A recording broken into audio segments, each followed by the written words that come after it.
Hi there, I'm going to show you how to replace the battery in the Chevy Aveo key fob. Here's what you need. One of the 1620 batteries, you can get these off Amazon, just a few bucks. There's a link below in the description.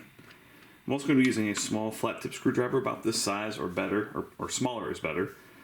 And then also a small Phillips head. So on the back end, go ahead and unscrew this. Set that aside, and then just take your fingernail, pry the two apart. Now this piece here comes out as a whole unit, and there's a little film over top of this 1620. Just take your fingernail, just get over one of the edges, and just peel it back. It's kind of an odd setup.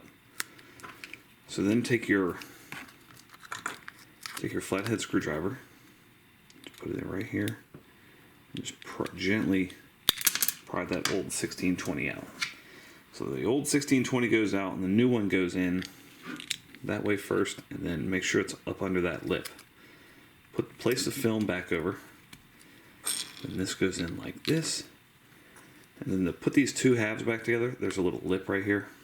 Put that in first, and then it slides together. Replace your screw, and you're all set. Thanks so much for watching.